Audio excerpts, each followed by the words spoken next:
예수님 부활하셨습니다. 사망을 이기시고 부활하심으로 사망의 권세 아래 있는 우리의 모두의 부활과 영생의 소망이 되셨습니다. 세 가지를 나누도록 하겠습니다. 첫 번째로 예수님의 부활은 역사적인 사실입니다. 예수님의 빈 무덤이 그 첫 번째 증거예요. 여인들이 향품을 바르고자 예수님 무덤에 갔지만 무덤 문은 열려 있었었고 예수님의 시신은 거기에 보이지 않았었습니다. 이로 인하여서 근심할 때에 빛난 천사들이 그들에게 말합니다. 어찌하여 살아있는 자를 죽은 자 가운데서 찾느냐? 여기 계시지 않고 살아나셨느니라. 예수님 살아나셨습니다. 부활하셨습니다. 기독교의 핵심 복음은 부활이에요. 복음이 복음될 수 있는 이유, 예수님의 부활 때문입니다. 예수님의 죽어있는 시신을 찾으면 기독교는 무너지는 거예요. 가짜입니다. 복음이 될 수가 없는 거예요. 그러나 예수님의 죽은 몸은 무덤에 있지 않았었습니다. 로마인의 인을 박아 무덤을 지키던 대제사장 무리도 예수님의 시신을 제시하지 못했었어요. 예수님의 빈 무덤이 예수님 부활의 첫 번째 증거입니다. 또한 예수님의 부활에 많은 증인들이 있어요. 먼저 예수님의 무덤을 지키던 대제사장들의 수병들, 그들이 예수님 부활의 증인입니다. 그들은 부활의 새벽에 무덤 문을 여는 빛난 천사를 보았었습니다. 두려워서 떨었었어요. 죽은 사람과 같이 되었었습니다. 그들이 예수님 부활의 증인이에요. 또 제사장도 부활의 증인입니다. 무덤을 지키던 수병들이 곧바로 대제사장에게로 찾아갑니다. 벌어진 모든 일들을 보고해요. 그들이 보았었던 천사들, 또 열린 무덤 문에 대해서 생생하게 전달했었습니다. 대제사장이 의심하지 않았었어요. 그 사실을 믿었습니다. 이미 그렇게 될 것에 대해서 예상했고 또 준비했었어요. 대제사장이 예수님 부활의 증인입니다. 그들은 예수님의 부활을 보았고 들었고 알았고 또 실제로 체험했었습니다. 그러나 예수님을 구주로 믿지는 않았었어요. 믿기를 거부했었습니다. 심지어 예수님의 부활을 믿지 못하도록 은폐했었고 또 거짓된 소문을 퍼뜨렸었습니다. 끝까지 대적자가 되었었어요. 여러분, 본다고 해서 믿는 것은 아닙니다. 체험이 우리에게 믿음을 주지는 못해요. 기적과 능력을 체험했어도 못 믿습니다. 안 믿어요. 믿음은 하나님께서 은혜로 주셔야 믿을 수가 있는 겁니다. 오직 택한 자녀들에게 주십니다. 여러분들은 예수님을 구주로 믿으십니까? 예수님의 부활을 믿으십니까? 어떻게 믿을 수 있나요? 예수님 보셨어요? 무덤의 문이 열릴 때 거기 계셨습니까? 우리 보지도 못했고 거기 있지도 않았었어요. 그러나 믿습니다. 믿어져요. 왜요? 주께서 믿음을 은혜로 주셨기 때문입니다. 주께서 우리에게 구원 주시기로 택하셨기 때문입니다. 대제사장 무리는 예수님의 부활을 분명히 알았음에도 불구하고 믿기를 거부하고 심지어 은폐하려고 했었습니다. 그러나 숨길 수는 없었어요. 그들 외에도 더 많은 부활의 증인이 있었기 때문에 그렇습니다. 바울이 그 부활의 증인들을 나열하고 있습니다. 고린도전서 15장 3절부터 8절에 그리스도께서 장사 지낸 바 되셨다가 사흘 만에 다시 살아나사 게바에게 보이시고 후에 12 제자에게와 그 후에 500여 형제에게 일시에 보이셨고 그 후에 야고보에게 그 후에 모든 사도에게 그리고 맨 나중에 만삭되지 못한 내게도 보이셨느니라. 예수님의 부활은 역사적인 사실입니다. 부활하신 예수님을 만난 사람들, 부활의 증인들이 많이 있어요. 마지막으로 제자들의 급격한 변화가 세 번째 증거예요. 부활하신 예수님을 만난 제자들이 이전과 이후의 모습이 급격하게 달라집니다. 전에는 두려워했어요. 그러나 이후에는 담대해집니다.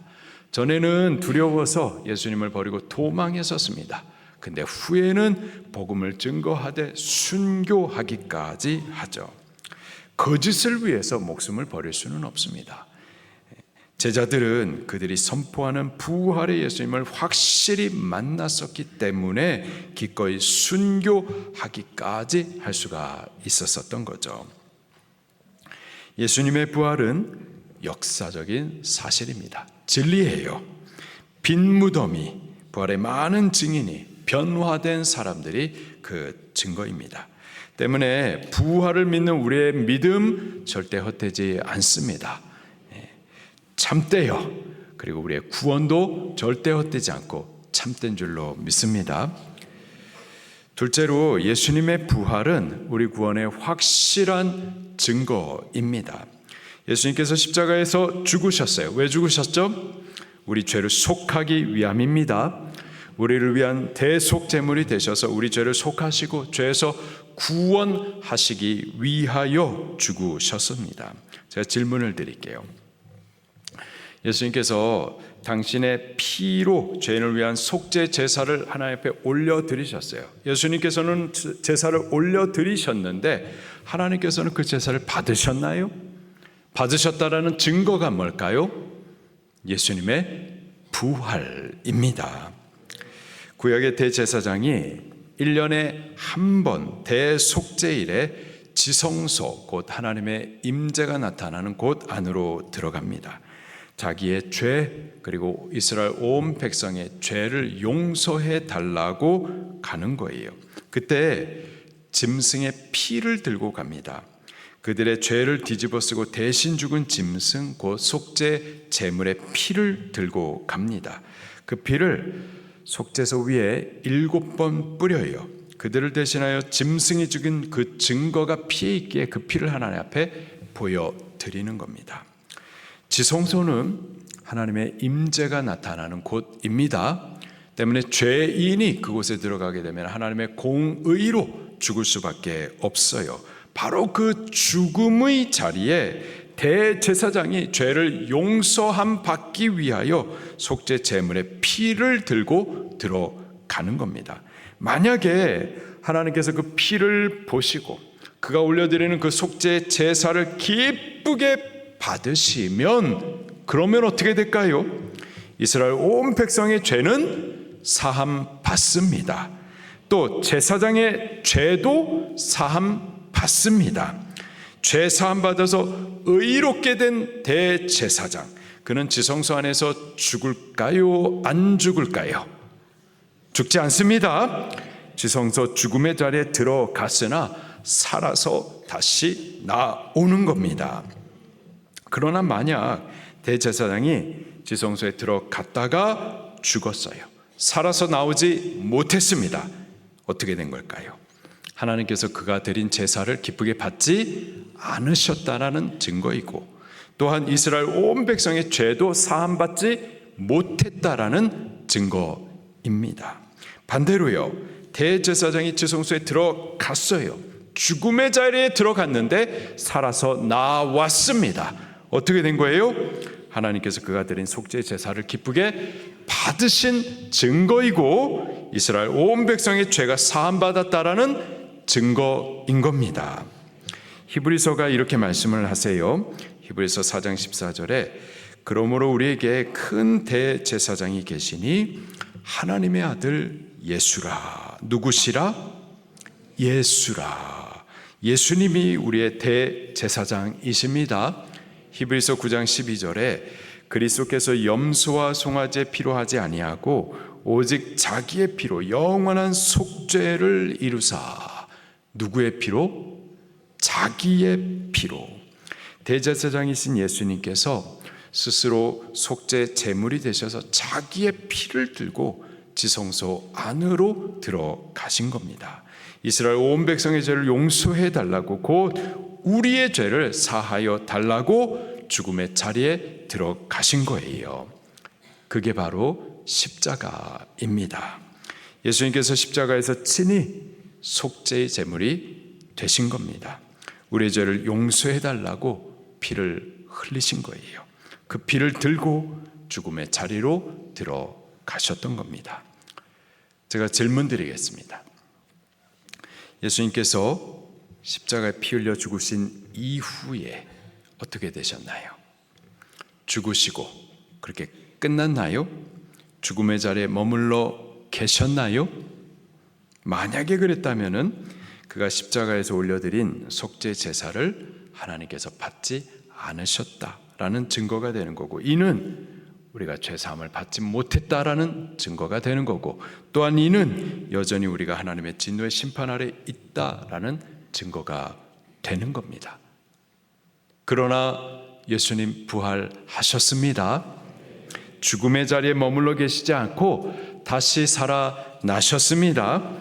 그분의 부활은 그가 십자가 죽음으로 올린 속죄 제사를 하나님께서 받으신 증거이고, 이는 또한 우리의 죄가 사함 받은 증거이고 우리 구원의 확실한 증거가 되는 겁니다. 할렐루야. 마지막으로 예수님의 부활은 새 시대의 시작이에요. 1절에 보니까 예수님은 안식 후 첫날에 부활하셨습니다. 안식 후 첫날은 안식일 다음 날을 말하죠. 안식일은 제7일째 되는 날이고 한 주의 마지막 날입니다. 안식 후 첫날은요 8일째 되는 날이고 새로운 한 주를 시작하는 첫날이죠.